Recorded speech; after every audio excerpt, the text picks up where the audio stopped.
듣게 돼서 굉장히 반갑습니다.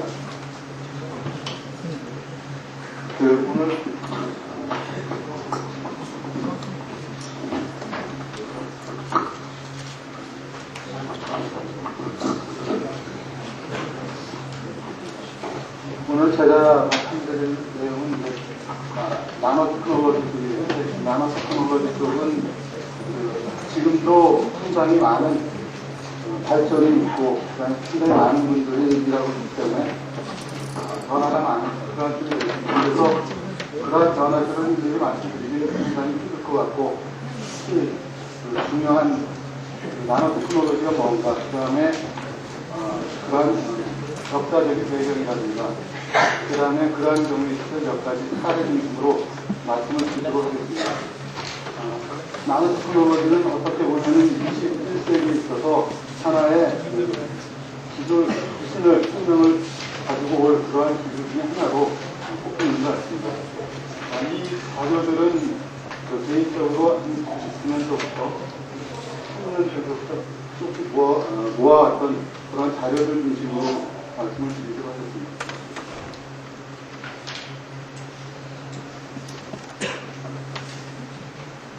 제가 말씀드린 순서는 21세기에 있어서 이머징하는 테크놀로지들이 기술들이 어떤 것들이 있는가, 그러한 것들을 좀 먼저 살펴보고요.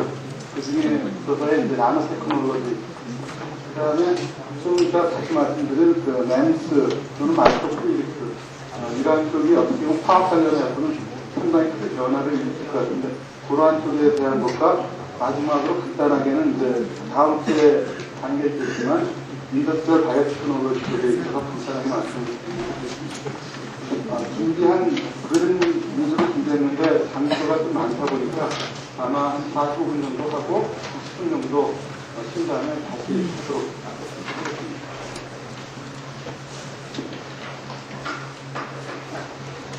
먼저 나노테크놀로지를 소개드리기 전에 일단은 경영 쪽에서 장기간에 걸쳐서 경기 흐름과 또한 거기에 따른 이제 주요 핵심 기술들이 어떤 것들이 있었던가, 아니면 기업의 조직 같은 게 어떤 형태로 변화했는가를 발표한 논문이 있습니다. 이런 논문은 어떻게 보면 기업에서의 향후 플래닝을 한다든가 아니면 향후를 포켓팅하는 그러한 목적으로 어떤 논문이 있어서 그 논문에서 발표했습니다. 경기가 이게 한 50년에서 60년 정도로 호황과 이제 불황인데요. 이렇게 좀 나눠지는데요. 최근에 있어서의 호황은 69년도가 호황이었고, 향후에 있어서 호황을 예측되면 한 50년 이상의 한 2020년 정도가 호황이 될 거로 그렇게 생각을 하고 있습니다. 그런데 이 호황과 불황 사이에는 미국 관점에서 보면은 되게 전쟁들이 있었고요. 그런 전쟁들이 어떻게 보면 이제 기술 전쟁들이 있었고, 그 다음에 이러한 호황기나 불황기 타이에 있어서의 가장 피크를 이뤘던 기술들이 있습니다.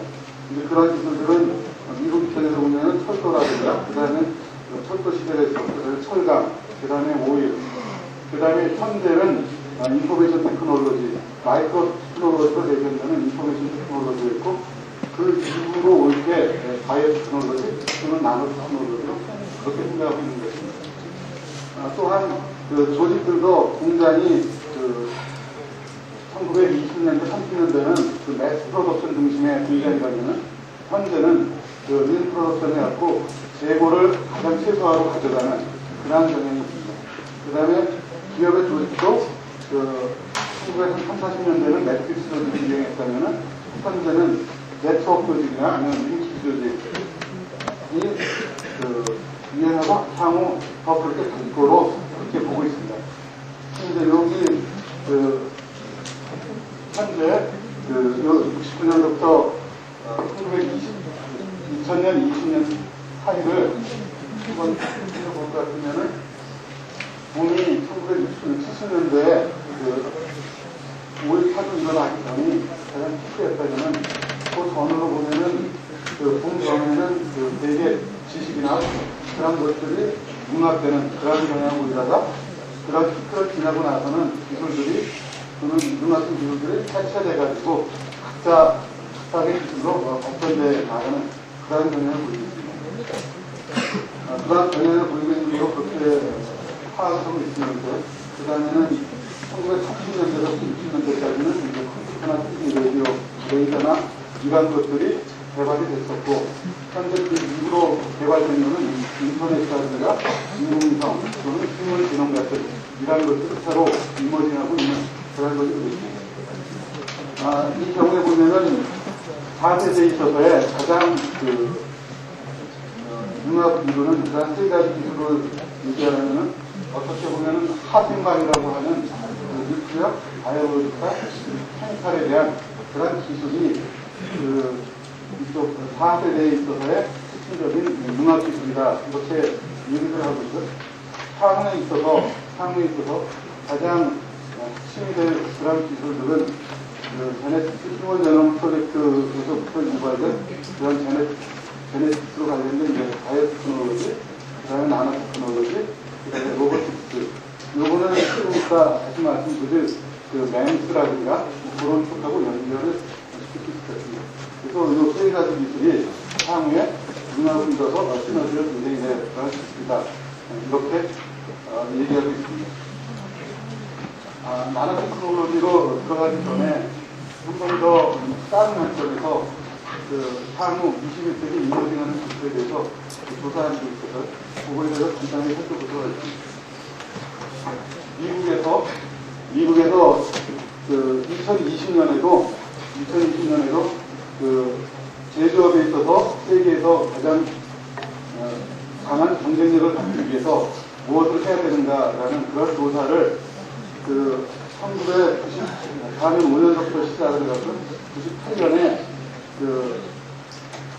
내셔널 리소스 카운슬이라는 곳에서 비저너리 매니팩처링 챌린지 포 2020라는 이러한 책을 발간한 게 있습니다. 그 책에서 그러한 보고서에서 얘기하는 것 중에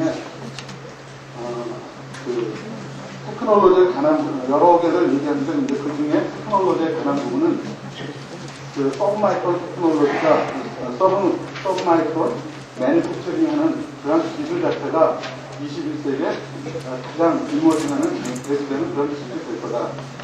그렇게 얘기를 하고 있죠.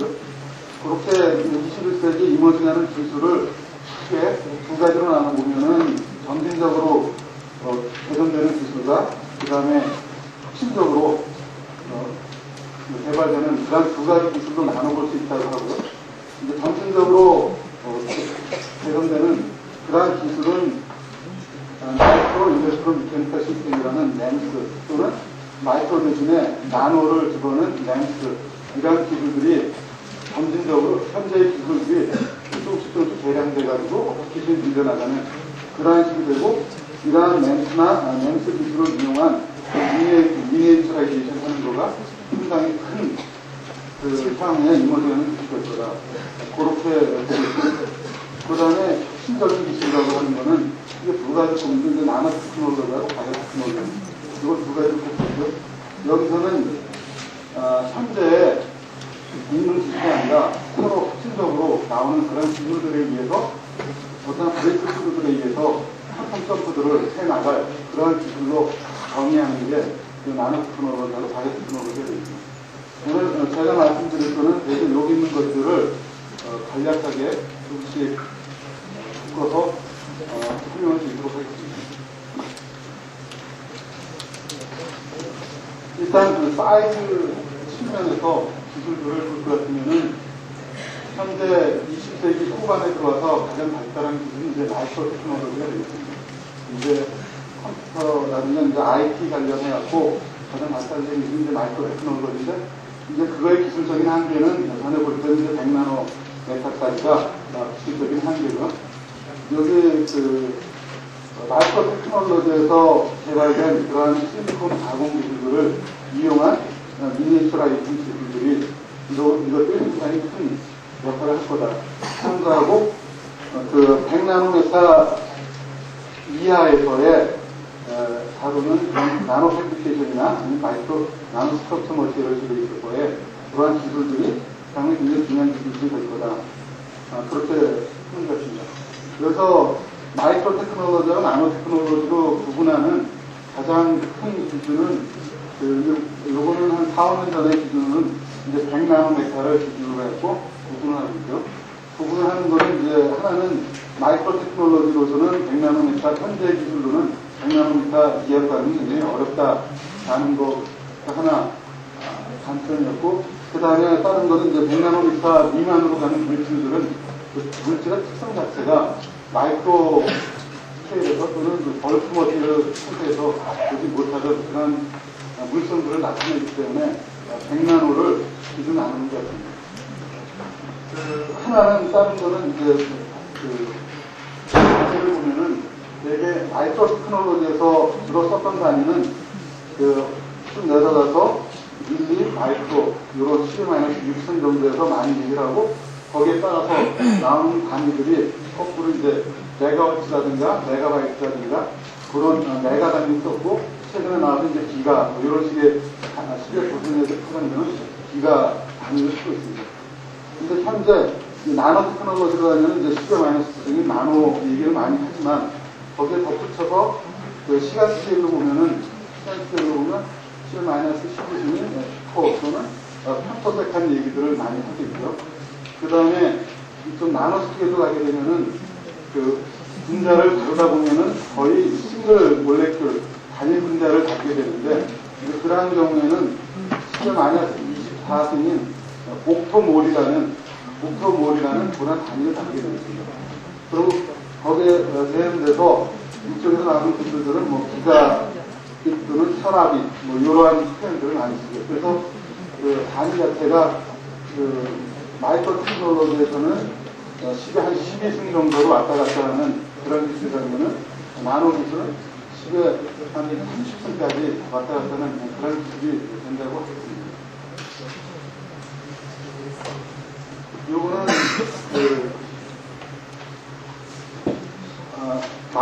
20세기 후반에 있어서 가장 발전한 그 마이크로 테크놀로지 쪽에 있어서의 어떤 흐름도를 표로 보여주는데요.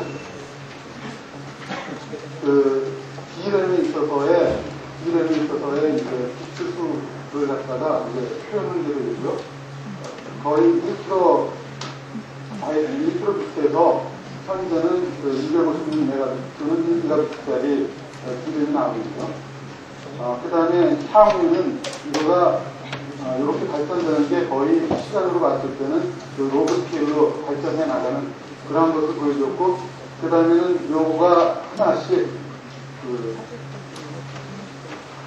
메모리 집적도가 4배씩 이렇게 증가할 때마다 선폭이, 그거에 필요한 가공 기술이 선폭이 줄여나가는 것을 보여드리겠습니다. 근데 여기에 해당되는 그 메모리 실제로 사용되는 메모리를 보면은 한 60kbit인 경우에는 그 책에 한 페이지 정도가 들어갈 분량이 되죠. 그 다음에는 한 10MB 정도 되면은 책 한 권이 들어가는 분량이 되고, 그 다음에는 1기가비트가 되면은 그 인사이클피디아가 한 질이 다 들어가는 그런 분량이 되고, 근데 이제 HDTV라든가 이제 향후에 나오는 그런 HDTV 같은 경우에 2시간의 분량은 거의 한 100기가비트가 돼야만 데이터 스토리를 할 수 있습니다. 그래서 옛날에는 뭐 책이라든가 뭐 이런 쪽에 있어서는 그 메모리 사이즈가 작아도 됐지만은 현재 영상이라든가 뭐 이런 쪽에 자료가 점점 더 증가되면은 테라비트 이상의 그러한 메모리를 요구하게 되고 있습니다. 그래서 어떻게 보면은 이렇게 그 메모리가 증가하는 속도가 그걸 갖다가 무엇으로라고 해가지고 시간에 따라갖고 그 18개월마다 그 10의 집적도가 2배씩 늘어난다는 게 이제 첫 번째 무엇으로고요. 두 번째 무엇으로는 그 가공 기술이 성폭이 한 번 줄어들 때마다 그러한 것을 가공하는 그런 패브리케이션 퍼실리티가 비용이 2배씩 증가한다. 요거가 무엇으로가 되겠습니다. 그래서 이게 그 집적도가 증가하는 만큼 그 비용도 많이 들기 때문에 최종적으로 남을 수 있는 반도체 재료는 현재히 몇 개 안 된다. 그러한 게 무엇으로요? 이제 거기서 하나는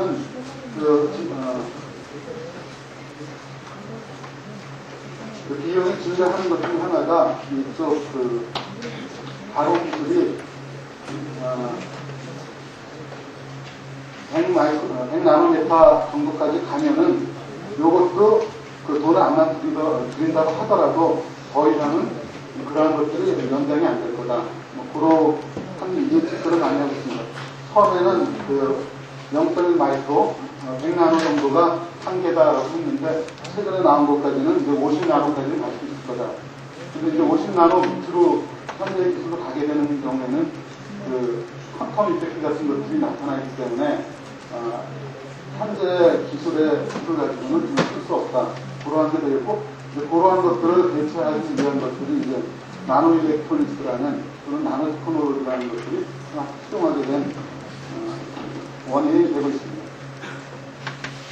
나노 테크놀로지 쪽에 있어서의 약간 역사적인 흐름을 보셨으면은 나노 테크놀로지에 대한 아이디어를 처음으로 제안을 한 사람은 65년에 퀀텀 일렉트로다이나믹스로 노벨 물리학상을 수상한 리처드 파인만이 59년에 이제 나노 테크놀로지에 대한 아이디어를 내는데 그거는 어떻게 보면 물리학의 법칙으로 봤을 때 아톰과 아톰을 매니플레이션 하는 것을 하는 게 가능할 거다라고 이게 어떻게 보면 그 나노 테크놀로지에 대한 첫 번째 아이디어라고 그런 식으로 얘기를 하고 있습니다. 그리고 거기에 덧붙여서 파인만이 개인적으로 두 가지 상을 이쪽에서 두 가지 상을 내놨는데 하나는 나노 머신에 대한 것을 만들면 상을 주겠다. 개인적으로 상을 주겠다 생각하고 그 다음에 기록을 하시면 나노 스케일에서 요구하면 상을 주겠다. 그런 쪽으로 그러한 상을 내걸어서 파인만이 어떻게 보면 초창기에 있어서 나노 기술에 있어서의 아이디어를 전파하는데 가장 큰 역할을 했다고 할 수 있을 것 같아요.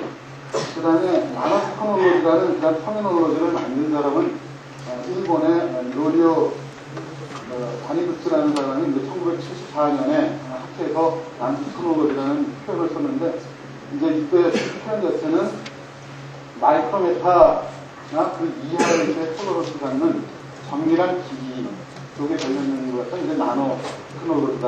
이렇게 기기 중심으로 정의됐고요.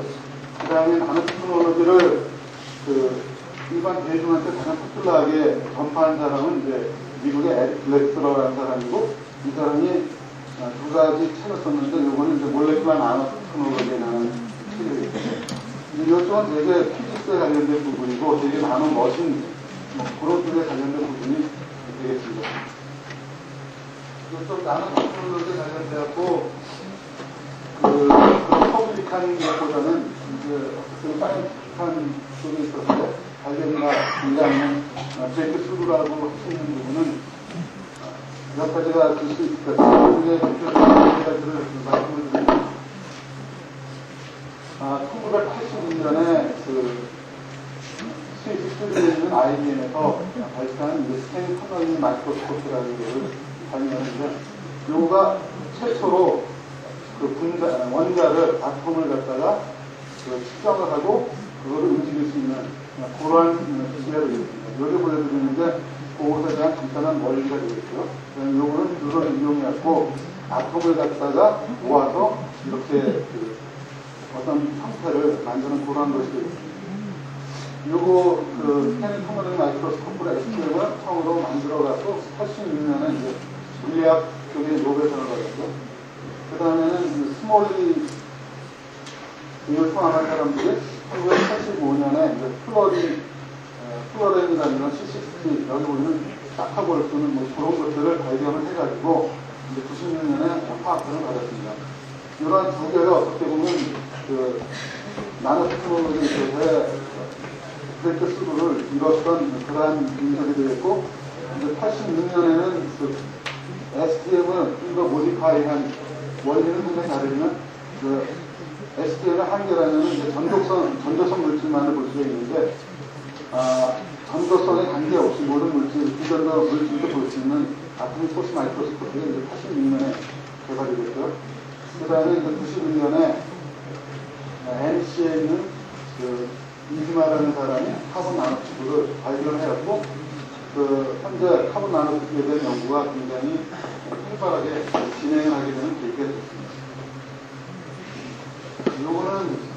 나노 기술에 있어서의 그 접근 방식이 이렇게 민간이나 개인적인 차원에서 많이 하지만 되게 정부 주도적으로 진행되는 사항이 굉장히 많은데 그 중에서도 특히 이제 미국에서는 NSF 주관으로 1996년부터 등출해갖고 그 2002년 6월에 그 내셔널 나노테크놀로지 이니셔티브라는 것을 발표해갖고 나노 기술 개발을 통합조정을 했고 이제 1년에 그 1조 내지 1조 2조 정도를 나노 기술 개발에 투입을 하겠다라고 얘기를 하고 NSF에서 일치하기는 2015년도 되면 1,000억 달러 정도의 마켓이 형성될 거다.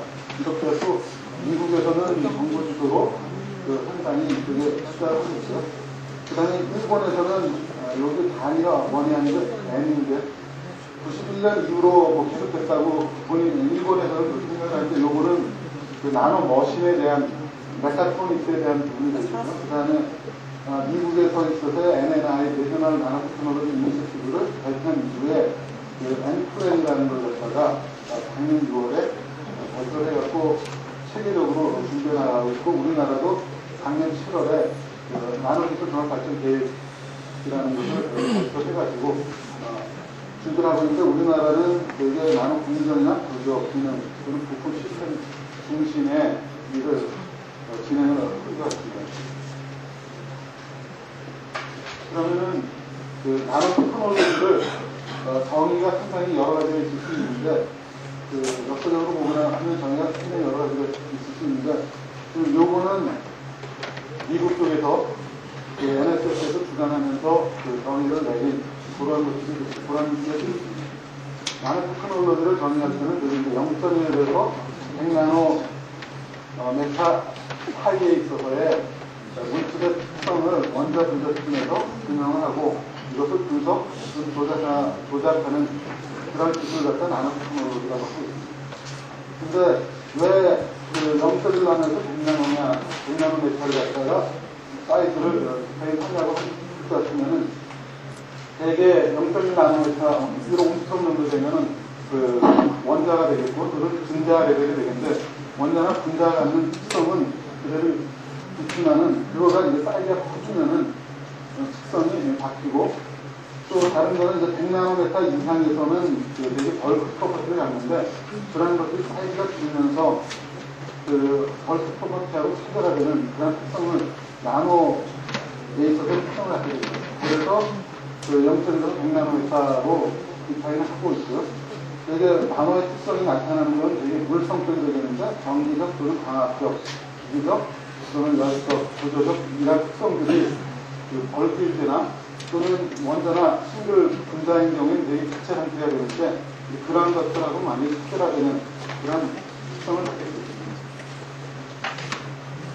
그거를 좀 다른 측면에서 좀 표현한다면은 그 벌크 프로퍼티인 경우에는 어떻게 보면 그 밀성형 피지크가 해당이 된다고 얘기할 수가 있죠. 원자나 분자인 경우에는 분자까지도 좀 힘들지만 원자인 경우에는 완전한 쿼텀 미케닉스가 해당이 된다고 하겠습니다. 그런데 나노스케일에 있어서의 어떤 공식을 소멸하면 안 된다면은 그게 그 물질이 Q라고 그러고 그 프로퍼티가 물성의 I라고 그러면은 그 Q 물질의 I에 해당되는 그러한 물성 자체는 그 3차적인 구조에 있어서 함수가 된다. 이런 식으로 표현할 수 있겠습니다. 그래서 그 여태까지 했던 거는 미케닉 기술이나 아니면 퀀텀 미케닉스에 해당해갖고 벌크 프로퍼티나 아니면은 그 원자나 분자 레벨에서 이해를 했는데 최근에 거꾸로 보다 보니까 0.1에서 100나노 사이에 있어서의 물성 자체는 그 물질의 특성에서 기준하지만 사이즈에서 상당히 크게 한다. 그러한 것들을 하고 있습니다. 그러한 나노 물질을 만드는 방법은 크게 두 가지로 나누고 있습니다. 하나는 이제 탑다운 방식이라고 할 수 있고 두 번째는 이제 바텀업 방식이라고 할 수 있습니다. 탑다운 방식은 그 큰 물질에서 깎아내가지고 원하는 작은 물질로 깎아내가는 이런 투자시키는 방법이고요. 바텀업 방식은 그 아톰이라든가 몰레큘을 가지고 그걸 좀 더 복잡한 구조로 만들어 나가는 그런 방식이 되겠습니다. 요거는 여기에 있는 그림들이 어떤 합다한 방식하고 바탕업 방식을 나타내는 비교가 되겠죠.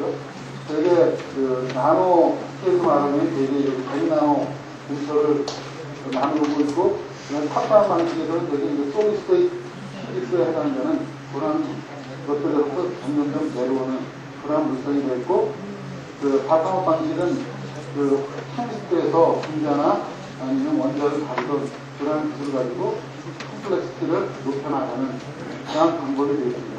그래서 한 2020년부터는 나노 기술이 굉장히 발전될 거다. 그런 식으로 표현을 많이 하고 있습니다.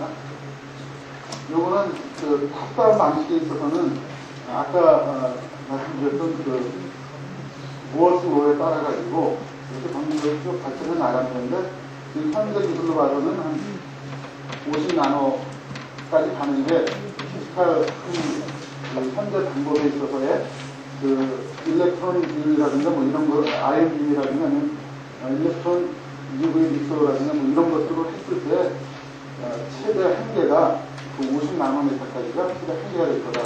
그 이상은 현재 있는 방법으로는 도저히 갈 수가 없다. 라는 게 되겠고요. 단순히 패터닝만 볼 것 같으면은 소프트 리소베이스라는 방법도 되거든요. 그런 것들을 이용하면은 100나노, 50나노 미만도 상당히 간단하게 패터닝 같은 것들을 만들 수가 있다. 현재 그러한 기술들은 나와 있는데 이것들을 현재 반도체를 만드는 그런 쪽으로는 직접 만들 수 있는 그런 기술은 안 되고요. 그 다음에 이 발전 속도로 봤을 때는 이 정도 2010년이나 20년 사이에는 요구사항을 봤을 때는 싱글 일렉트론을 갖다가 디바이스에 이용하는 싱글 일렉트론 트랜지스터 같은 것들이 나와야 된다라고 하고 있는 것 같습니다. 나노 기술에서 만드는 리소그래피 중에서는 소프트 리소그래피가 있는데, 이 방법은 하버드의 조지 와이트라는 교수가 처음으로 해가지고 상당히 많은 연구들이 이쪽에 진행되고 있습니다. 여기에 가장 핵심은 폴리다이메틸 실곡산을 이용해가지고 이 폴리머는 투명하고 고무처럼 탄성이 있는 그런 폴리머인데, 이걸 이용해가지고 패턴을 만들어갖고 도장을 쓰는 그런 방법이 되어 있습니다. 이런 것을 이용하면은 옵티컬 디바이스나 아니면 옵티컬 데이터 스토리지 이런 쪽으로 운영이 가능하다고 예상들 하고 그런 쪽으로 활용하려고 노력들을 하고 있죠. 반면에 있어서 이제 이 방법에 있어서 문제점이라면은 이게 고무처럼 말랑말랑하기 때문에 이게 디스토션이 굉장히 쉽다는 게 하나의 가장 큰 문제점 중에 하나인 것 같습니다.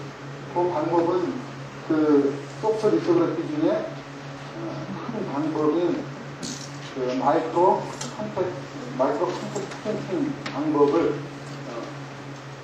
요게 나타내 봤는데요. 요거는 이제 마스터 몰드에다가 PDMS를 폴리 다이내트 솔로세인을 갖다 몰딩을 해가지고 패턴을 뜬 다음에 요거를 잉크팩에다 묻혀가지고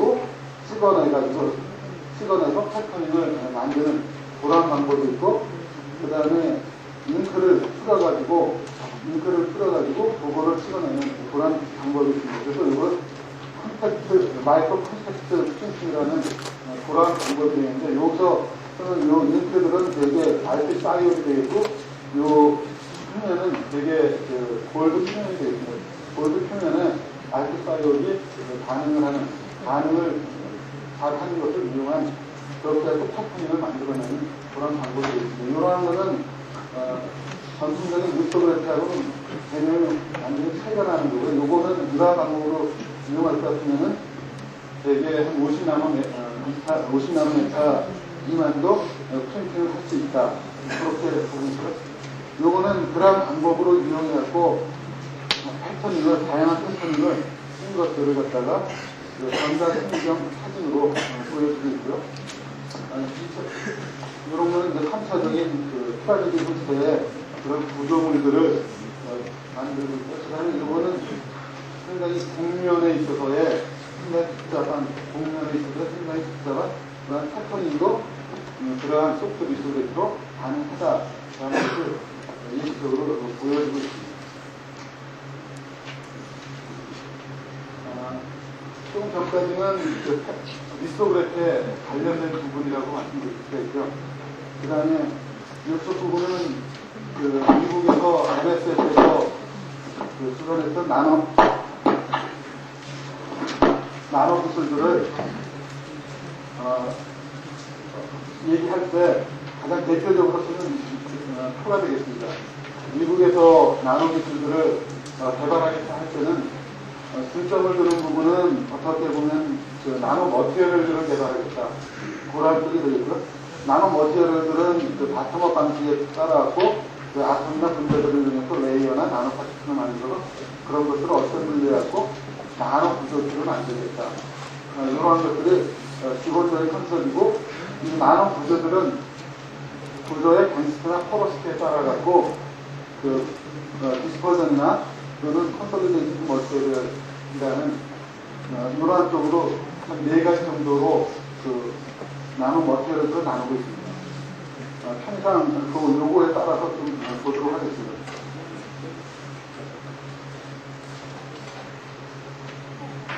현재 그 나노 스트럭처드 머티리얼들이 이제 디스퍼전 코팅, 하이퍼스케일의 머티리얼, 펑셔널 나노 스트럭처, 컨솔리데이션 머티리얼 이렇게 나노 머티리얼을 4가지로 나누는데 이러한 것들은 어떻게 보면은 앞으로 개발될 것도 있지만 현재 사용하는 것들도 상당한 부분이 있다고 하겠습니다. 단지 그런 용도들이 아직까지는 정확히 기판이 안 됐기 때문에 단계적으로 사용되는 그런 부분들이 있죠. 그 코팅 같은 경우에는 서머리나 디퓨전 배럴 같은 걸 만들거나 아니면 그 스텔스 비행 기술이 스텔스 기술을 만드는 게 있고요. 그 코팅 기술이 나노 코팅 기술이 가장 핵심적인 기술 중에 하나가 되겠죠. 이제 그다음에 하이서피스 에어리어 쪽에는 촉매 쪽에 있어서 나노 파티클들은 이런 촉매를 한다든가 아니면은 레드크로스 좀 이따 말씀드린 레드크로스 그런 것들을 만드는 그런 것들이 되어 있고 펑셔널 나노 스트럭처 같은 경우에는 그 카본 나노튜브 같은 그런 물질들이 되어 있습니다. 그 컨솔리데이티드 머티리얼들은 그 스트럭처를 갖는 그런 물질들이 되어 있습니다. 여기서 몇 가지를 저희들은 보도록 말씀드리도록 하겠습니다. 그 대표적인 것 중에 하나가 이제 코팅이라고 말씀드리겠습니다. 이 나노 스트럭처 코팅을 하는 것은 되게 물성을 상당히 높이기 위해서 하는데 이제 대표적인 게 그 마모라든가 부식이라든가 아니면 그 서멀 인설레이션을 위해서 그 코팅을 하는데 전에는 코팅 두께가 상당히 두꺼웠는데 전체적으로 코팅이 얇아지고 그다음에 멀티 코팅으로 하는 그런 경향들을 보여주고 있고요. 이제 여기 있는 거는 하나의 예로서 가스터빈 엔진에 있어서 소재들을 그 여러 가지 엘로이드를 사용하고 있는데 그러한 엘로이드를 사용하면서 코팅 기술도 상당히 다양한 코팅 기술들이 이 가스터빈 엔진에 활용이 되고 있다. 이걸 보여드리겠습니다. 이제 그 마모 방지라든가 조직 방지라든가 그 다음에 벗겨나는 소재들 같은 걸 방지하는 거 그 다음에 서멀 베리어 그 다음에 산화 방지 이러한 여러 종류의 목적에 따라서 코팅 기술들이 이러한 가스터빈 엔진을 개발하는데 필수적인 사항이 된다고 얘기를 하고 있고요. 요거는 그 몇 주 전에 그 정보전자 소재 쪽에서 발표한 장표가 되겠습니다. 그 발표한 장표 중에서 그 하나 쌓았는데요. 그 하나의 사례를 들어볼까 해서 쌓았습니다. 요거는 이제 폴라라이저에 있어서 구조를 갖다가 했는데 이제 폴라라이저도 그 토탈 두께가 100에서 200 마이크로 되는 멀티 레이어, 멀티 필름, 멀티 레이어로 구성이 되어 있다. 이렇게 되어 있는데 그 중에서 그 엔티 리프렉션 레이어에 해당되는 부분에 대해서 그 어떤 분석 사례를 한번 보도록 하겠습니다. 요거는 엔티 레이어 코팅 필름을 갖다가 이제 외부에 있는 그 회사 제품을 갖다 분석한 사례가 되는데, 이 경우에는 그 엔트 리플렉션 레이어가 하나의, 전에는 하나의 코팅으로 되어 있었는데, 최근에 봤을 때는 한 5가지 정도의 코팅으로 되어 있고, 그 두께는 한 10나노에서 한 100나노 두께로 코팅들이 이루어져 있다. 이거를 이제 전자현미경으로 관찰할 수가 있고요. 또 특히 그 중에 그 2개층은 탄이 들어가 있고, 3개층은 그 실리콘이 들어가 있는 그러한 멀티 컴포, 탄 파티클이나 실리콘 파티클들이 들어가 있는 그러한 코팅층으로 되어 있다. 그래서 하는 엔티 리플렉션을 하더라도, 그 반사 반응을 하더라도 그런 코팅 기술도 전에는 하나의 코팅으로 되어 있었던 것 같다가 다양한 기능성이나 아니면 성능을 개선시키기 위해서 그 여러 층을 하고 각 층마다 특수한 그 파티클들을 집어넣는 그런 케이스들이 되겠습니다. 그 다음에 그 나노 머티리얼 중에 대표적인 그런 물질은 이제 나노 파티클, 나노 입자라고 말씀드리는데, 나노 입자라고 하는 이제 대개 100나노미터 이하의 입자고, 입자들은 메탈로부터 오가닉까지 다양한 입자들이 해당되어 있습니다. 가장 큰 특징은 나노 입자가 되면은 서피스 볼륨 레이저가 굉장히 높아지는 게 특징이고요. 하나는 그 2나노미터짜리 다이아미터 2나노미터면은 한 40도가 표면에 가 있고요. 그 20나노, 단순 20나노는 한 4%, 그 다음에 한 2마이크론의 경우에 한 0.04%만이 표면에 가 있습니다. 그래서 입자가 그 작아짐에 따라서 표면에 가 있는 입자가 굉장히 많아지기 때문에 전기력, 광학적, 열적 특성이 상당히 변화가 있게 됩니다. 요거는 그 되게 그 다이아메타에 따라갖고 그 안에 들어가는 그 파티클의 원자의 개수가 되겠습니다. 이런 나노 파티클 만드는 방법도 알코올부터 만드는 것과 그다음에 큰 거를 쑤셔서 만드는 그런 방법들이 있고요. 요것에 있어서 특성을 볼 것 같으면은, 하나는 열적 특성을 볼 것 같으면은, 요거는 그 골드 파티클이 되겠습니다. 골드 파티클인 경우에는 파티클 사이즈가 요거는 이제 10나노에서부터 줄어서 한 2.5나노 정도로 줄 것 같으면은, 대개는 10나노까지는 어느 정도 벌크한 그러한 그 매팅 포인트를 보인다면은, 한 5나노서부터 들어가면서 급격하게 그 매팅 포인트가 감소하는 그러한 경향을 보여줍니다. 요거는 어떻게 보면 나노 사이즈에서만 나타나는 그런 현상이라고 할 수 있을 것 같고요. 그 다음에 나노 파티클 사이즈에 따른 그런 현상을 보여주는 한 가지 다른 대표적인 케이스는 이제 퀀텀 닷이라는 현상이 되죠. 퀀텀 닷은 대개 이제 나노미터 입자의 크기로 조선이나 아니면 크기에 따라갖고 전기의 과학적 특성이 달리 나타나는 것 같다가 달리 나타나고 있습니다. 이런 거는 이제 통상 얘기할 때는 퀀텀 컴파이먼트 이펙트 이런 식으로 표현하는데, 이제 대표적으로 보여주는 게 이제 현감 특징이 되겠습니다. 여기에 보여주는 이것들은 이제 퀀텀 닷들의 현감 특징이 되는데, 이게 파티클 사이즈가 다름에 따라갖고 그 플로레센스 현감이 나타나는 파장들이 각기 다르게 되겠습니다. 달리 되는데, 저희가 현감을 나타내기 위해서는 유기물 다이를 염료를 쓰게 되는데, 유리 염료를 쓰게 되는데, 그러한 것들하고 큰 차이가 나는 게 파티클의 사이즈에 따라 컬러가 다르고, 그 다음에 그 블루라이트보다 낮은 한 300, 400 정도의 큰 곳에서 익사이테이션 시키면은 전부 다 모든 컬러가 다 익사이테이션 되는, 모든 컬러를 나타내는 그런 특성을 갖고 있고, 그 다음에 이피션시가 굉장히 높은, 그 다음에 그 컬스적인 폴트브리지가 안 되는 그런 특성이 있습니다. 이제 여기에 나타내는 것들은 이런 것들이 굉장히 컴텀 닷들이 내로우한 그 강특성을 나타낸다는 것을 보여주고 있고요. 이러한 컴텀 닷들의 종류는 대개 2가지, 2족하고 4족 또는 3족하고 5족 또는 4족, 4족 간의 다른 원소들을 섞어놨을 때 나타나는 그런 현상이 되겠습니다. 가장 대표적인 이제 징크 설파이트라든가 아니면은 카드뮴 설파이트 또는 그 징크 썰은 이런 것들이 이런 컴파운드들이 그 컴파운드 아데이트의 가장 대표적인 컴파운드들이 되고요.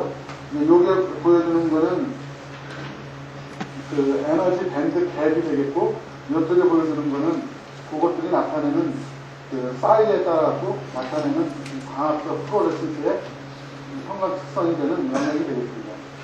그래서 그 블루에서 레드까지 파티클 사이즈에 따라 파티클 사이즈에 따라 달라지고 또는 머티리얼에 따라 달라지는 것들을 표현하고 있습니다. 요게 보여주는 거는 그런 컴파운드 가스 그 폴리머에다가 부분대가 인제를 시켜갖고 다양한 컬러, 다양한 성장을 나타내는 그러한 물질을 만들었던 것을 보여주고 있습니다. 그 다음에는 하나의 그 나노 머티리얼 중에 또 다른 대표적인 것가 이제 메조포로스한 머티리얼들인데, 근데 여기서 나노라고 하는 메조라고 쓰는 거는 주변에 이제 어떻게 보면 나노 사이즈는 지올라이트가 있는데, 지올라이트는 나노 사이즈인데, 지올라이트 문제는 크기를 키우지 못하는 거가 문제가 되는데, 그 반면에 이제 사이즈가 지올라이트는 1나노 미만이라면 이제 2나노에서 한 50나노까지 사이즈를 컨트롤할 수 있는 그러한 그 포로스한 물질을 갖다 이제 메조포로스한 머티리얼을 보고, 요거의 가장 대표적인 게 그 MCL4G반이라고 하는 요란 물질이 되겠습니다. 요거는 이제 1992년에 처음 만들어갖고 발표가 됐는데, 이 이후로 이거와 관련된 상당히 많은 연구들이 활발하게 진행이 되어 있습니다. 요거를 만드는 방법은 이제 서프컨트를 이용한 마이스를 만들어갖고 그 실리케이트를 이용해서 나중에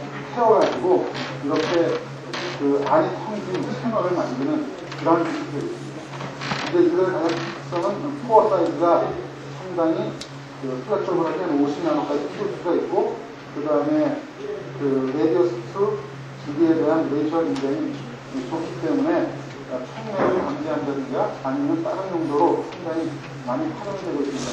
이런 쪽에 있어서 연구는 그 포어 사이즈를 조절을 한다든가 아니면 다른 머티리얼들을 이용해서 만든다든가 아니면 다른 조절을 만든다든가 층산 조절을 만든다든가 이런 쪽으로 상당히 많은 연구들이 되고 있고 상당히 많은 연구들이 진행되고 있습니다.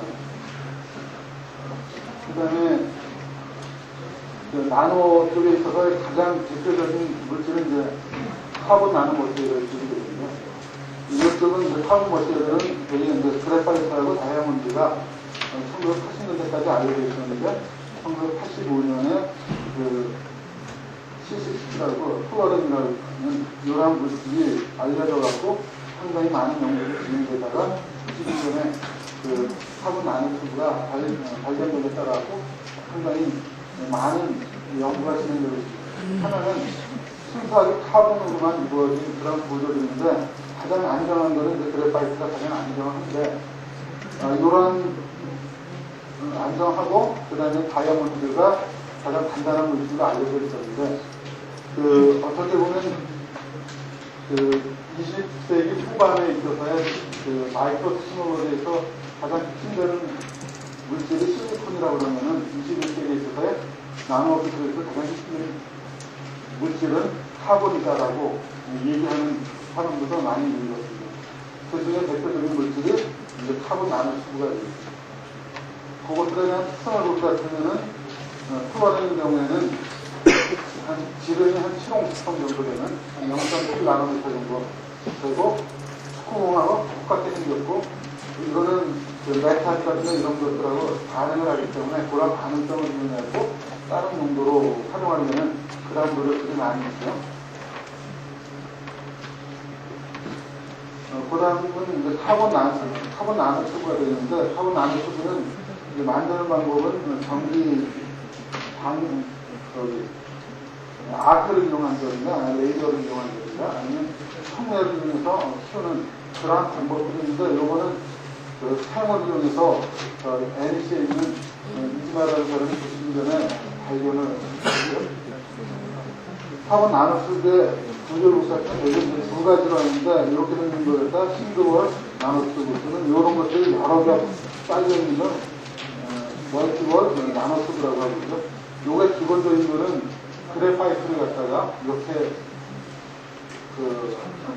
그래파이트가 시트 형태로 되어 있다면 종이 형태로 되어 있으면 끝과 끝을 맞붙여놓은 그런 형태가 되는 게 이제 카본 나노튜브가 이렇게 되어 있습니다. 요거가 관심을 많이 갖는 이유는 이제 물성에 있어서 상당히 빠른 물질하고 탈리가 나기 때문에 관심들을 많이 갖고 연구들을 많이 하는데, 첫째는 메카니컬한 프로퍼티가 강철보다 한 45배 이상 강한 그런 물성을 갖고 있고, 그 다음에 필드 에미션, 전자를 방출하는 그 필드 에미션 시간을 갖고 있는데, 특히 그 액티베이션 에너지가 상대적으로 상당히 낮다는 게 이쪽에 있어서 중요한 점이 되겠죠. 그 다음에 다이렉트릭 컨스턴트가 낮다는 게 또 다른 물건이 되겠죠.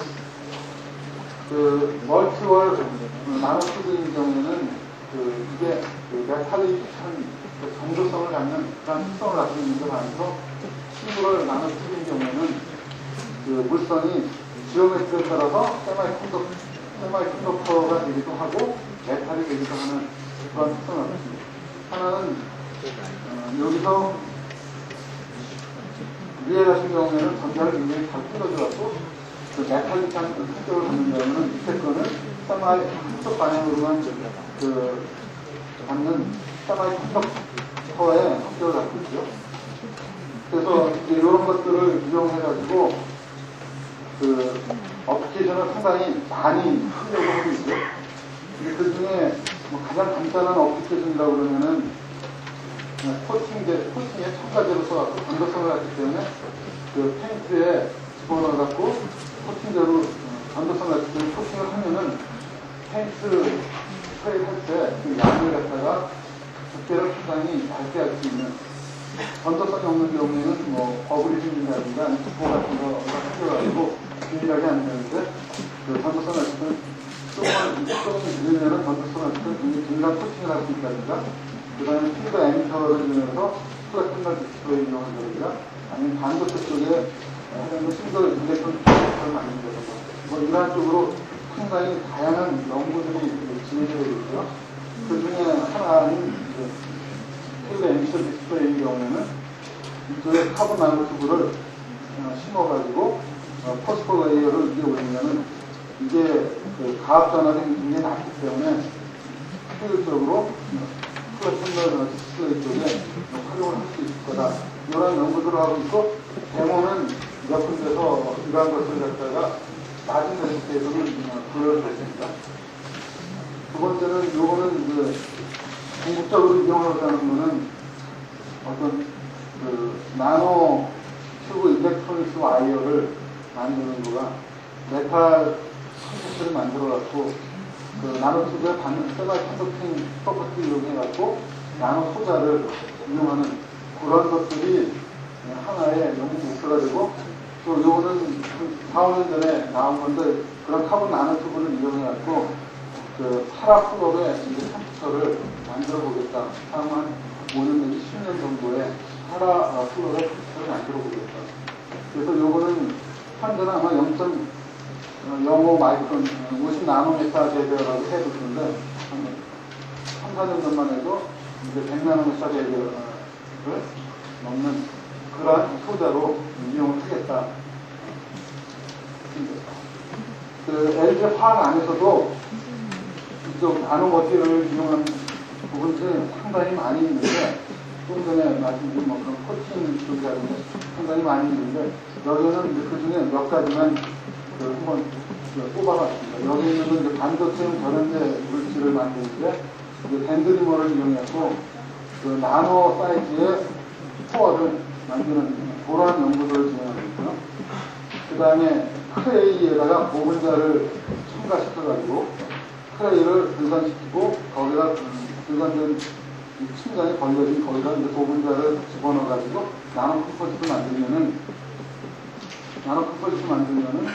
이제 고뇌혈화라든가 아니면 부계를 줄이거나 아니면 만성성을 증가시킬 수 있는 이러한 쪽의 연구들도 진행됩니다. 그 다음에 ITO 쪽에 나노파티클을 이용한 청년 코팅제, 전대식 청년 코팅제, 그러한 쪽이 현재 저희 쪽에도 진행이 되고 있습니다.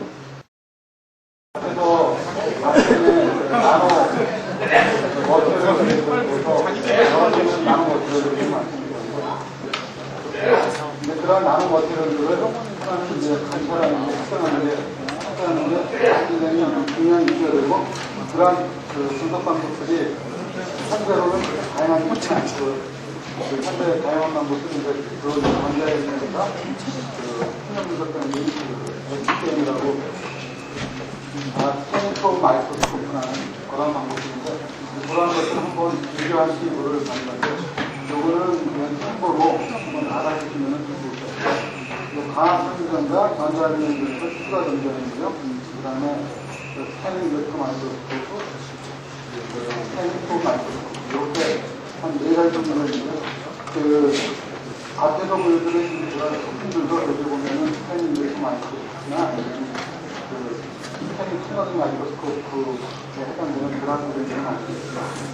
그래서 스캔을 보면은 광학 현장에 대해서 전자현장으로 일렉트론을 제품이고 앞에 한 코스 마이크로스코프는 레이저를 하는데 레이저는 과학 현장에는 1000나노미터 정도의 강원시장에는 광자에는 전자를 쓰기 때문에 그 레이저가 전자의 활용성에 해당되는 그런 거가 되고 레이저는 10나노미터의 레이저 그 레졸루션은 스페셜 레졸루션은 패딩이 추가 전자적인 경우에는 0.1나노미터까지 할수 있고 세균 경우에는 1나노 그 다음에 같은 마이크로스코프 경우에는 0.3나노까지 할수 있고 근데 이거를 배율로 보면은 추가 전자적인 경우에는 한 1만 개 세균 경우에는 10만 개까지 엑스트레이닝을 하는 경우 사전 전자라는 게 사용은 굉장히 어렵고 실제로 현실적으로 쉽고 그런 가장 대표적으로 쓰는 거는 이제 그 전자전자하고 SPM인데 SPM은 나노 기술의 가장 핵심적인 상황이기 때문에 이것도 SPM에 대해서 좀 더 알고 SPM은 스캐닝 스코프 마이크로스코프라고 하는 기술가 스캐닝을 통해 굉장히 많은 물성들을 시험할 수 있는 스캐닝이라고 스코프라고 표현을 하고 있습니다. 스캐닝 컴퓨터에서는 아토믹 레졸루션을 보는데 하나 단점이 성격차 해석을 가능하다는 거고 아토믹 레졸루션은 표면에서의 아토믹 레졸루션 그 다음에 레터럴 소스라든가 마네트 소스 그 다음에 스펙터스, 서먼 그 다음에 레토스펙 이러한 특성들을 스캐닝 스포츠 마이크로스코프를 이용하면 다 볼 수 있는데 레졸루션은 현재적으로 상당히 떨어지는데 가장 대표적인 스캐닝 마이크로스코프의 경우는 앞에도 대표적인 샘플 표면을 갖다가 이런 튜브 갖다가 이용하고 그 튜브가 샘플 파일에서 나오는 그런 컴퓨터적인 커런트를 측정을 해가지고 그 표면을 갖다 관찰할 수 있어요. 실질적으로 나노튜브를 관찰할 수 있는 이런 STM을 이용하고 굉장히 울트라 하이레졸루션 파에서 관찰하는 게 유일한 그런 실질적인 튜브를 나노튜브를 관찰할 수 있어요. 또한 이러한 STM을 이용하면은 여기서는 커퍼 위에 조리 위에 털 아톰을 갖다가 움직여가지고 이러한 사각형의 울타리를 만드는데 이러한 식의 매니플레이션도 가능하고 입자를 친다든가 이러한 매니플레이션을 하는데 제가 스테이크를 마이크로스코프를 울타리를 하는 거죠. 아토믹 마이크로스코프는 그 첨단의 코어를 이용하는 게 아니라 이게 팁인데 끝에 있는 그 아톰하고 그 시럽 표면에 있는 아톰하고의 실질적인 접촉하는 걸 갖다가 그 접촉함에 따라 또 움직이는 걸 갖다가 그 이쪽 위에 칸슬레버라고 하는데 칸슬레버에다 레이저를 쏘아가지고 이 레이저가 가는 방향이 미세한 움직임에 있어서도 흔들리게 되는데 그러한 것들을 이용해가지고 또 표면을 긁어내는, 표면에 있어서 형상을 긁어내는 그러한 기술이에요. 이러한 압사 포스 마이크로스코프를 이용해가지고 많은 케미칼 포스 마이크로스코프라고 해서 케미칼 인터랙션을 시가 시력 표면간에 케미칼 포스를 한답니다.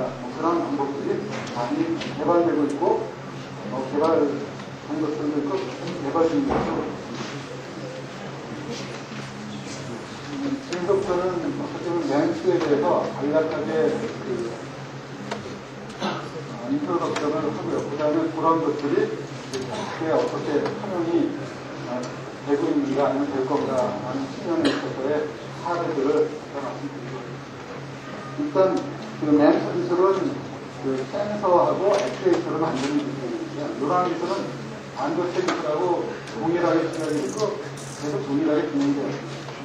1950년도에 벨라에서 반도체 기술이 처음부터 나왔듯이 벌써 시작을 해갖고 이제 실리콘 엣지나 마이크로스코프를 만드는 그런 여러 학교들로 전파가 됐고 머티리얼 리서치는 여러 회 같은 데서 굉장히 진행이 됐어요. 이러한 센서하고 액추에이터를 만드는 게 처음에는 60년대는 처음으로 마이크로 머신인 디바이스를 만들었고요. 이제 90년대에는 인테그레이트된 센서 시스템을 만들었고 하나의 인테그레이트된 시스템으로 해왔고 이제 1990년 초반부터 이제 램스라는 표현들을 상당히 많이 사용하고 있고요. 또 램스에 대한 데피니션을 볼 것 같으면은 마이크로 일렉트로 메카니컬 시스템이라고 하고 있죠. 그 실리콘 칩 위에서 인테그레이트 서킷을 만드는 게 되는데 그 반도체에 그래서 디램이라든가 그런 트랜스퍼 서킷을 만든다면 여기서는 그런 게 아니라 피지컬 센서 다이어노스틱한 그런 것들 센싱하는 센서들을 CG에서 만들고 또는 레저네이터라든가 벨트라든가 모터 또는 미러와 같은 그런 액추에이터들을 실리콘 CG에서 만드는 기술에서 멘트라고 하고 이러한 것들을 전부 인테그레이션 시키라고 시스템화 하는 기술이라고 할 수 있습니다. 이러한 기술은 인테그레이션 시스템을 할 것 같으면은 센서들은 상당히 여러 개의 피지컬 또는 케미칼 그런 것들을 생성할 수 있고 액추에이터도 상당히 많은 걸 할 수 있는데 이러한 센싱하고 액추에이터를 합하면은 어떻게 보면 미니 로봇이라고 할 수도 있는 그런 식이 있고 미국에서는 요거를 램스라고 하고 일본에서는 메카트로닉스라고 했고 1980년대 후반부터 한 10년 이상 상당히 많은 노력을 들여서 진행되고 있습니다.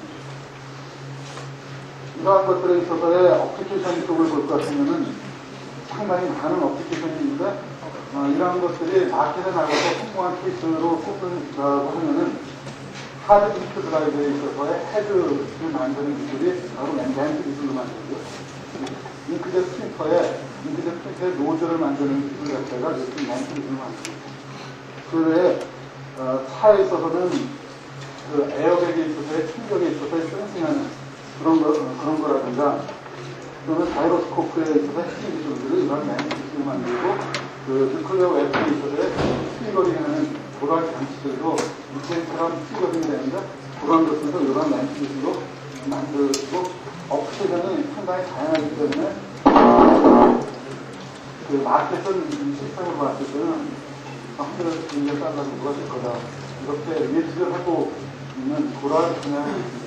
이러한 분야는 어떻게 보면 마이크로 테크놀로지에서 개발된 그러한 가공 기술들을 이용을 하기 때문에 이쪽에서는 점진적인 기술 개발을 하고 그 다음에는 어플리케이션을 확대해 나가는 거가 중요한 그런 식이 되겠습니다.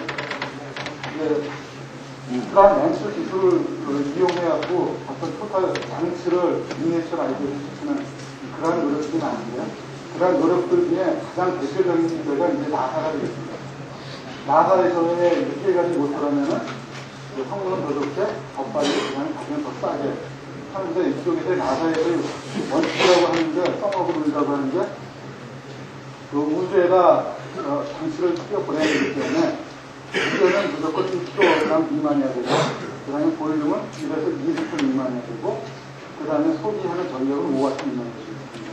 이 세 개를 만족시키는 시스템을 만들려고 하고 있습니다. 우주에다 내보내는 것 자체가 무게 또는 부피 또는 전력 소모 자체가 전부 다 상당히 많은 부담을 가지기 때문에 이러한 것들이 되겠죠. 이러한 것들 관련해갖고 두 가지 정도 진행되는 케이스가 있어갖고 말씀드릴 것 같으면은 하나는 이거는 사이언스에 지난해 나왔던 거로 이제 나노 세플라이트라는 거에서 나사에서 신뢰하고 진행시켰다 하는데 나노 세플라이트는 인공위성을 만드는데 인공위성의 사이즈가 나노 사이즈는 아닌데 일단은 지름은 30cm고 높이는 10cm 정도 되고 무게는 1kg 미만.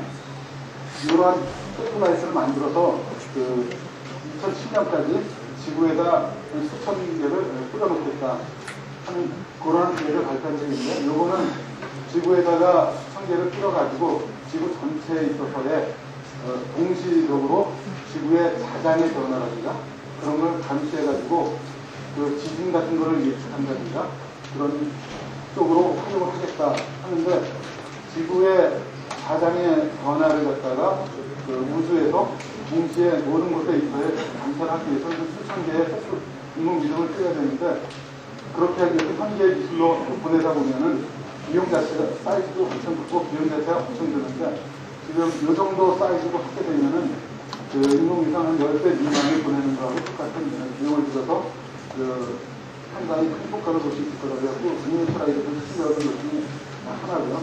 그 다음에 두 번째는 그 우주 선에 확산시키는 그러한 분석 장비들이 있거든요. 시료들을 화면이나 이런 데서 채취 못하기 때문에 만약에 그쪽에 내려가게 되면 바로 그 장소에서 분석을 해서 가져간 데이터만 이쪽으로 지구로 보내는 그러한 시스템인데 그러한 쪽에서 보시겠으면 가장 좋은 분석 장비 중에 하나가 아무래도 이제 MES 질량 분석 장비가 되는데 질량 분석 장비는 적어도 현재 나와 있는 것만 해도 이쪽 테이블 정도 크기가 되겠어요. 컴퓨터라는 게 테이블 정도 크기가 되는데 이제 그거를 20박스 정도 크기로 줄이겠다. 그렇게 되면은 우리 쪽에서 우리 컴퓨터에서 사용되면은 질병 진단하는 의사 쪽에서도 진단 툴로서도 이용될 수 있을 거다. 그렇게 얘기를 하고 있습니다. 이쪽 MES 같은 경우에는 그 올해 그 잭 프로페셔널 랩에서 발표된 그런 걸 보면은 근데 요게 이제 요 사이즈가 5cm 정도 하는데요. 토탈한 10에서 15cm 정도 크기로 해가지고 어떻게는 실제적인 그 크리맥스 박스 정도 크기로 해갖고 인양 분석기를 데모로 만들었던 케이스가 있고요. 이 경우에는 그 디텍터 같은 것들이 기존의 디텍터하고 상당히 차이가 있지만은 실질적인 질량 분석기로 작동을 하는 그러한 것들을 데모로 보여주는 경우인데 이러한 것들이 경쟁자는 상당히 그 활용하다 된다면, 시용하다 된다면 실질적으로 진단 진단이라든가 아니면 측정하는 거가 현장에서 굉장히 작은 스케일로 포토블로 기술하면서 할 수 있을 것 같습니다. 그 다음에는 그 캠프에 있어서도 미니스라이드를 시켰다는 얘기들이 많은데 이러한 것들에 있어서 이 컨셉은 나온 거가 플라이트 언어 칩이라는 플라이트 언어 칩이라는 컨셉을 듀폰에서 1998년에 데모를 보여줬고 이것도 이따 한 번 더 말씀을 드리도록 하고 그 다음에 이제 랩 언어 칩이라는 컨셉은 그 94년에 시바가 아이디하고 오클리스 매정을 내려서 성공했습니다. 그래서 여기서 중요한 컨셉은 이제 마이크로 피지크스라는 컨셉이겠죠. 하나는 화학 합성하고 분석하는 걸 갖다가 마이크로 칩하면서 하겠다. 이러한 것이 되겠고 이러한 것들에 대해서 좀 더 자세히 보도록 하겠습니다. 일단은 그 미네 화학 반응들을 그 칩에서 하면은 어떠한 장점들이 있는가 그걸 먼저 보게 될 것 같으면은 그 칩을 하게 되면은 프로젝트 자체가 전부 마이크로 피지크스로 상당히 굉장히 액티비티를 달아야 되죠. 그 전까지 램스 기술이라고 하는 거는 센서하고 액티베이터 하는 거는 전부 다 그 리퀴드를 핸들링 안 하는 그런 시스템이었다면은 상스테이를 밟으면 전부 다 되게 리퀴드 상태에서 그걸 달아야 되고 그런 경우에는 양자차기에 늘기 때문에 마이크로 피지크스라고 할 수 있죠. 첫째 이제 볼륨이 상당히 줄게 되면은 디퓨전 속도가 굉장히 빨라지고 리액션 타임이 굉장히 빨라지고 있습니다. 예를 들면 이 나눔을 쏟으셨는 경우는 그 안에 1ml 안에 들어가는 분자수는 한 600개가 된다면 이 10리터 안에 들어가는 그거는 600개 정도의 분자가 들어가게 되죠. 이것들에 있어서 디퓨전 타임은 이 밀리리터인 경우에는 한 10분 정도 된다면 이 10리터인 경우에는 한 100ml 정도예요. 요거에 있어서의 반응 자체가 디퓨전에 의해서만 일어나는 그런 반응이다 그러면은 센티미터 스퀘어가 평이니까 한 1.5가 된다면은 이 피코리터 안에서는 한 250만 리액션이 일어나는 거고 얘기할 수 있습니다. 그래서 이네이처라이저는 한 10분의 1로 하면은 반응 속도가 한 100배 정도 빨라지고 그 다음에 분리되는 게 한 100배 정도 빨라지고 보이면 한 10분의 1로 되고 그 다음에 그 리액션을 쓰는 게 한 10분의 1로 된다 그렇게 얘기할 수 있습니다. 근데 이렇게 이네이처라이저는 가는 것 중에 가장 그 드라이빙 포스 중에 하나는 지금까지 그 알려진 화합물이 한 인간이 만든 화합물이 한 1000만 개 이상이 되는데 컴퓨터를 탱크 쪽으로 하다 보면 더 많은 화합물을 더 빨리 만들어야 되는데 그런 경우에는 그 양이 중요한 게 아니라 더 많은 것들을 만들어야 되는데 그런 측면에서 보면 양을 적게 갖고 하고 리액션을 적게 갖고 하는 게 굉장히 측면에서 중요하죠. 그 다음에 그 어느 정도 벌크 프로덕트라고 하더라도 그 하이 케미컬인 경우에는 이러한 빠른 시간 동안에 반응이 일어난다면은 인퓨리티 컨트롤 측면에서 상당히 장점이 있기 때문에 두 가지 측면에서 이러한 쪽을 관심을 가지고 보고 있고요.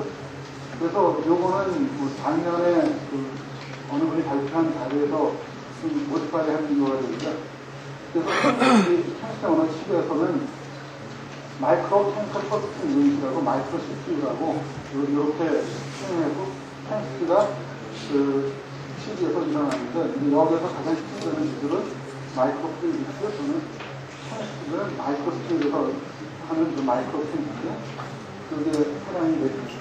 그런 기술이 중요하고요.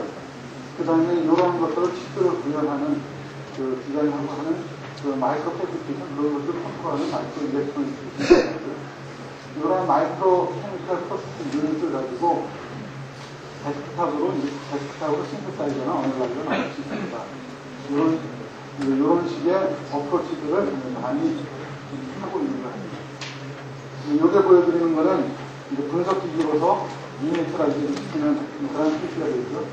요거는 DNA 시퀀싱을 하는 그런 기술을 갖다가 CPU에서 구현하는 두 군데 다른 곳에서 만들었던 시스템이 요거는 크레딧, 이거 사이즈는 크레딧 카드 사이즈 정도가 되는데 요 안에다가 리액션을 7군데 다른 곳에서 가까이 일으키도록 좀 그런 게 있죠. 이쪽에 보여드리는 거는 미시간 대학에서 만들었던 그런 시스템인데 DNA 분석을 하는 데 있어서 피에서 DNA를 추출하고 DNA를 앰플리파이하고 DNA 전처를 해가지고 자율주행 시켜갖고 그 시퀀싱을 하는 그런 것들이 중요한데 여기 보여주는 게 순서대로 샘플을 이쪽에 보여주는 샘플을 로딩하고 그 다음에 그 샘플을 믹싱을 해갖고 서멀 리액션을 해갖고 DNA를 앰플리피케이션 시키고 그 다음에 이쪽에서 세퍼레이션 시켜서 분석을 하는 그런 시스템을 이것도 크레딧 카드 사이즈 정도 되는데 이런 시판에서 구현을 하는 시스템을 데모를 보였습니다. 요번 거는 그 합성의 경우인데요. 요거는 그 베이어에서 만든 사이클로프로삭신인데요. 요거는 탄저균에 있어서의 가장 치료약이라고 했던 작년에 탄저균 치료약이라고 했던 그 사이클로프로삭신의 경우에 있어서 베이어에서 개발할 때 두 가지로 그 공정을 개발했는데 하나는 기존에 알려진 배치 공정으로 개발했고요. 다른 하나는 이런 칩상에서 이러한 반응들을 칩상에서 구현하는 것을 개발했는데 칩상으로 이런 칩상에서 구현하는 게 칩상으로 좀 시간이 더 걸려갖고 FDA의 승인 받기 위해서는 기존에 있던 그런 배치 스케일로 하는 것들을 갖다 FDA 승인을 받아서 실질적으로 생산에는 기존에 있던 그런 배치 스케일로 하는 그런 것들을 활용을 하지만 기술적으로는 이러한 원료 물질을 가지고 사이토포사틴을 만드는 그런 공정들이 식판에서도 가능하다. 이거를 보여줬었고요. 그 다음에 요거는 상당히 좀 오래된 10년 정도 된 그런 건데, 줄펑에서 그 아이소시아네이트, 메틸 아이소시아네이트를 갖다가 그 식당에서 합성하는 것을 실험을 했다라고 해갖고 그렇게 발표가 나는데, 메틸 아이소시아네이트를 하게 된 게 인도의 보파르에서 1980년대에 그 이쪽이 포지됐던 게 터져가지고 수만 명이 그것을 부상을 당하는 그런 사고가 있었는데, 이게 상당히 한 머티리얼에서 머티리얼인데 이거가 그래서 꼭 필요하기 때문에 많은 생산을 스토리를 하는데, 이제 그렇게 독특한 거를 중간에 스토리를 하지 않고 필요에 따라 바로바로 생산할 수 있지 않을까 하는 그러한 컨셉에서 식빵에서 그런 것을 만들 수 있지 않을까 해갖고 실험을 했는데, 실험을 한 결과 이러한 식빵에서 하면은 1년에 한 18톤 정도를 생산할 수 있다는 것을 보고한 적이 있고요. 이런 것에 대한 어플리케이션으로는 굉장히 특수한 케미칼의 소스가 있고 굉장히 그 스페셜티 컴파운드들에 대해서 소스가 있는 거로 그렇게 활용 가능할 거다 저는 생각하고 있고요.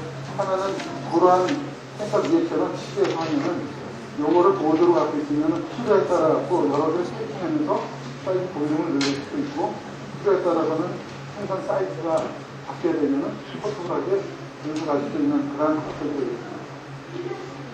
그래서 하나는 이거는 예측인데, 예측을 보면 19세기에 이제 차이스 공장이라고 하는 뭐 이런 시대였다면 20세기에는 고속 분신의 그러한 공장이라고 하면 21세기에는 상당히 오피스화된 그러한 식의 그 캠프 공장이 될 거라고 예측하고, 그 안에 들어가는 거는 조금 전에 말씀드린 건 되게 칩으로 얘기했는데, 칩 말고도 다른 좀 방향에 있어서의 이런 좀 이니셜라이징 시키는 거는 리액터라든가 믹서라든가 이런 것들을 굉장히 이니셜라이징 시키는 것들인데, 이피션시를 높이면서 이니셜라이징 시키는 거죠. 그런 것들에 의한 각각 컴포넌트들을 가지고 칩을 조성하든가 해가지고 이런 오피스 안에서의 캠프 공장에 들어가는 그러한 것들을 생각해 볼 수 있습니다.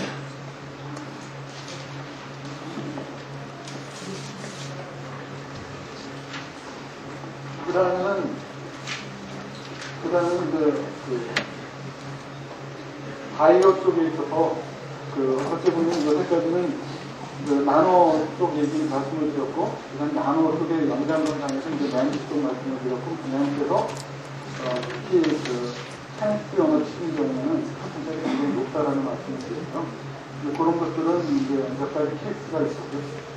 이제 간단하게 바이오 쪽에 있어서의 말씀을 두 가지 정도 드리려고 하는데, 하나는 바이오 쪽에 있어서의 기술이 상당히 이제 이머징하는 기술들이 서로 이제 굉장히 많이 나고, 그런 일들이 굉장히 클 거다라는 그런 예상들을 많이 하고 있습니다. 근데 여기에 보여드리는 거는 바이오 테크놀로지에 있어서의 어떤 기술의 성숙도를 갖다가 한번 표현을 해본 거고요. 퍼멘테이션 기술이 가장 성숙되어 있고, 이제 리커미넌트 DNA를 이용한 박테리아나 아니면 비슷해서 발현시키는 그런 기술들이 굉장히 성숙되어 있는 기술이고요. 이러한 기술들을 이용해서 현재 나오는 바이오 프로덕트를 많이 생산해내주고요. 그 다음에는 리커미넌트 DNA를 갖다가 별도보다는 어렵지만 애니멀 셀을 이용했고, 인간과 비슷한 환경 속에서 동물 세포를 이용한 그런 대안 기술들이 많이 발달되어 있습니다.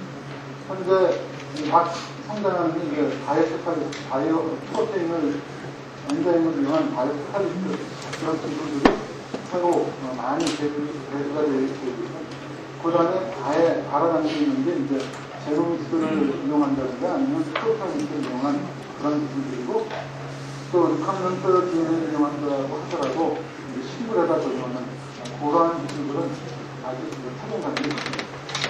이제 여기서 바이오 쪽에 있어서의 기술들하고 스페이스에서의 기술하고 한 가지 좀 특이로 가는 구점에서 비교를 하려면은 이제 보일러에 따른 그런 생산성을 보게 될 것 같으면은 어떤 그 물질을 생산하는 데 있어서 시간당 또는 기술과 양을 따져보면은 커멘테이션 기술은 0.00에서 한 정도 되는 가장 낮은 게 있고, 그 펜타시테시스는 6에서 3천 정도 되는 프로덕트는 그 양으로 따져보면은 보이는가 따지고 굉장히 시원한 그런 기술이 있습니다.